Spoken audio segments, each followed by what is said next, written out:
So why don't you tell everybody about all of the fun things that you have coming up? Yes, I'm just finishing a new pattern book West Knits Book 5. Mm-hmm. So by the time you all hear this, it'll probably be out and printed, which is exciting. The Right. future of the next books. And that's with Cerilia Rose, who Mm-hmm. works with Scassell. So she did half the designs, I did the other half, and we photographed them, or Isolde Teague did the photos for us, and we were in the photos because we were teaching in Reykjavik this summer. So we took that time together to take the photographs for the book. So that will be the next one, and then after that, there's another one. And one of the next ones is a book of men's sweaters and accessories, and it's also shown on a woman. But 10 new designs that were also shot in Iceland by Jared Flood, and it uses his Brooklyn Tweed Shelter and Loft yarn. So that'll Ooh. be a very yeah, the color, just with his yarn, the colors are gorgeous. So it's going to be a Yes. really nice, varied selection of designs. So I'm really excited about that. Yeah, that'll be And then, exciting. Did he do the photography for that, I'm assuming? yeah, he came to Iceland, and we spent a whole weekend taking photos, and we used two models, friends of Raga, who does the Knitting Iceland tours. Mm-hmm. So we used a couple Icelandic models and went to the north of the island and spent a whole weekend just driving around and scouting out locations to shoot. So it was very beautiful. That's very exciting.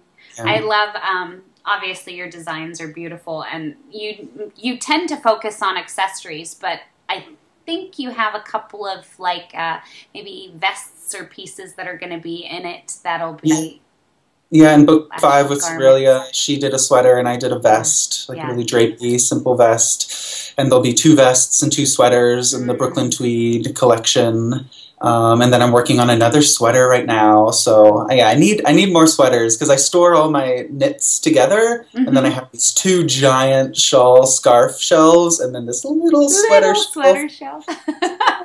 More sweaters. You can only have so many scarves to wrap around. Yeah, that's true. And so what are you doing right now? Are you teaching any classes that you have coming up, or you're going to be coming to the States during the summertime sometime, right? Yeah. Yeah, I'll be coming to the States next spring. I'm in Amsterdam for a while and traveling around Europe a bit later winter. I just got back from a few trips, one to London and 2 weekend trips to Germany teaching, because it's all surprisingly, once you're over in Europe, everything is so close. Right. So it's just, you hop on a train for a few hours and you're in Germany and visiting the yarn shop there. So I did that, but now I'm here for a while. But in April, I'll be back in the States teaching for a month. And then I'll come back again in June for TNNA and hopefully Knitcation. End of June, which I'm really excited about. We're very much looking forward to that. Yeah, recharge, recoup in the sun. Yes, yes. So that's really exciting. You do a lot of traveling. How do you manage to juggle all of the knitting? Like, when you travel, do you just bring a lot of your stash just with you, or are you very organized and bring like a couple projects that you know you're dedicated to?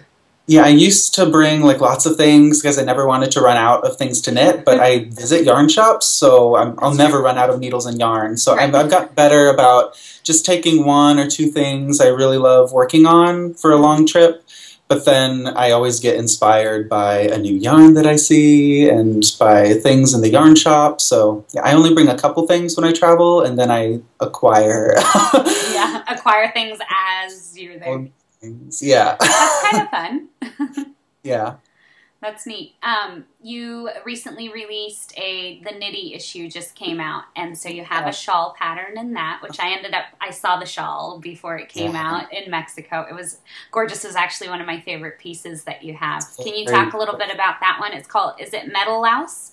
Metal louse, yeah, it's a word I made up. Right, I read that in like there. Metal plus house. Yeah. I love it. It reminded me of all the corrugated house sidings in Icelandic houses, and they're all faded, and the colors are just bright and very fun. So I made it I think over a year ago, but some designs I make I hold on to for a while.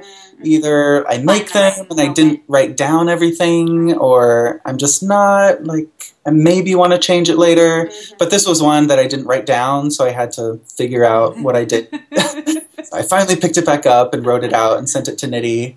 Yeah. But it was amazing Noro yarn that's very soft. The Noro Shiraito, I think it's called, with Angora and cashmere. So it has the beautiful color changes of Noro, but then it's also very soft.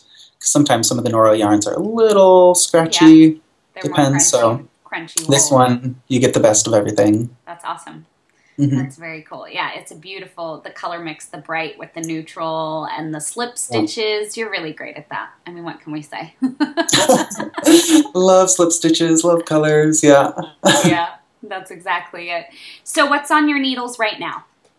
Right now, I just started a sweater. It's a sideways construction sweater, and it'll have a few colors involved. That's on my. I always have multiple projects on my needles. I have some leg warmers. I have a hat. I have like 2 blankets. Oh my goodness! Yeah, like a like scarf. One's not enough. Yeah.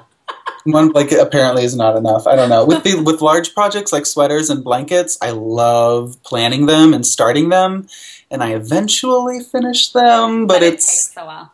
While a few others get started. Yeah. That's right. I'm the same way. I usually have like a couple shawl projects going and a couple maybe smaller projects, either baby knits or hats, and then I have like 3 or 4 sweaters that are getting completed, along the way. But that's good. If once you have multiple things in progress, there always comes like a weekend or a week where you finish.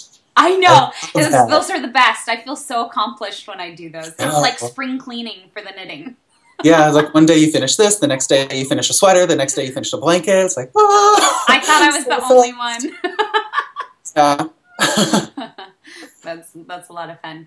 Well, thank you so much, Stephen, for coming to visit us and for talking about Knitcation and telling us what you have coming up.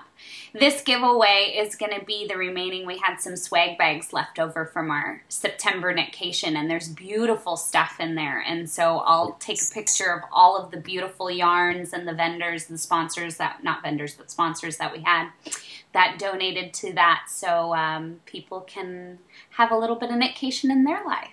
Yeah, everyone should have some Knitcation in their lives. Yes, I think so too. So thanks so much, and let's not wait so long for you to come back. We'll do it sooner. Yeah. All right. Sounds good. Talk to you later. Bye for now. Bye.